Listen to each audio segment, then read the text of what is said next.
Baik, assalamualaikum warahmatullahi wabarakatuh. Gimana kabarnya anak-anak?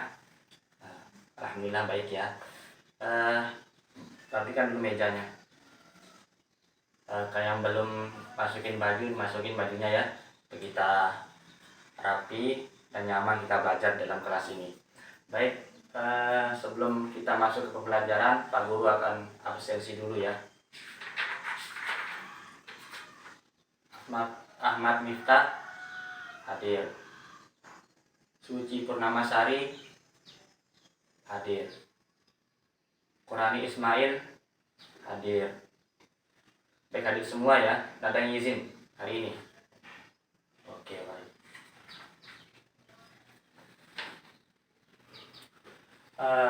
Baik, Pak Guru sudah menyiapkan media pembelajaran untuk hari ini. Itu kita akan masuk ke materi yang baru, yang dimana materinya itu kita akan membahas tentang pengenalan konstitusi dalam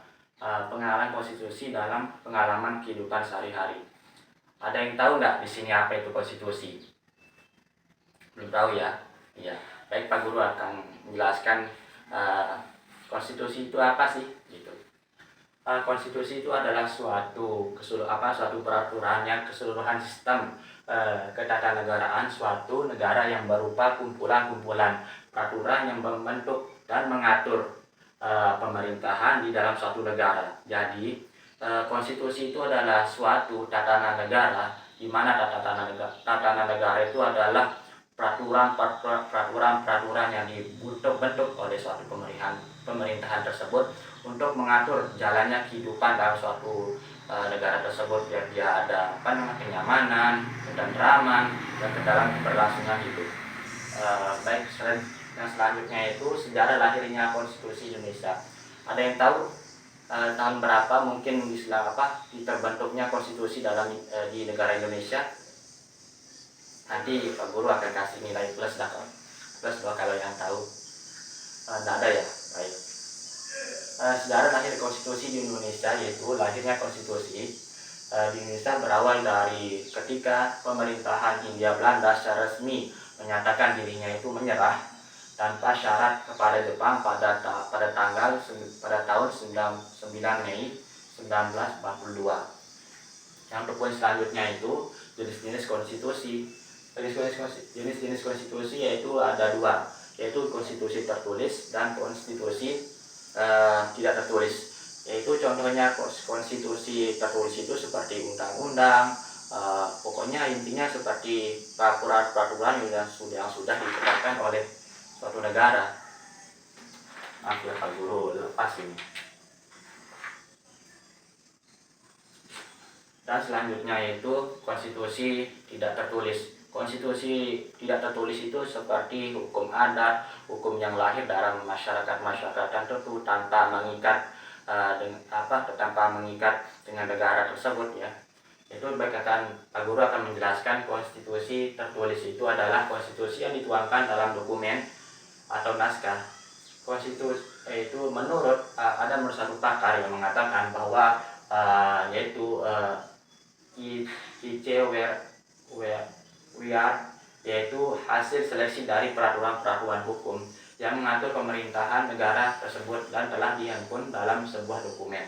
Yaitu menurut konstitusi tidak tertulis itu menurut John Albert, yaitu adalah nilai-nilai dan norma hukum tata negara yang dianggap ideal, tetapi tidak tertulis juga harus diterima sebagai norma konstitusi yang mengikat dalam penyelenggaraan kegiatan bernegara.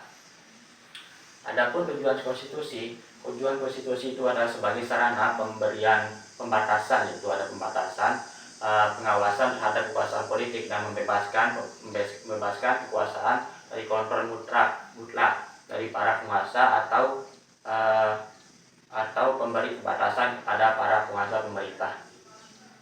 Itu yang poin selanjutnya, perubahan konstitusi. Perubahan konstitusi itu terjadi dalam 3 tahap ya. Perubahan Undang-Undang 1945 dilakukan secara bertahap dan menjadi salah satu agenda sidang MPR dari tahun 1999 hingga 2002. Itu perubahan kedua. mengarah yaitu perubahan kedua yaitu dilakukan dalam sidang tahunan MPR tahun 2000. Terus yang poin yang selanjutnya, konstitusi dalam kehidupan sehari-hari. Implementasi dalam kehidupan sehari-hari banyak contohnya sendiri pada hak asasi manusia atau HAM yang kita kenal. Salah satunya terdiri pada pasal 28 ayat 1 dan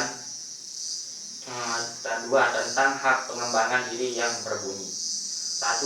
Setiap orang berhak mengembangkan diri melalui pemenuhan kebutuhan dasar, berhak mendapatkan pendidikan dan memperoleh manfaat dan ilmu pengetahuan dan teknologi, seni, budaya demi kesejahteraan umat manusia.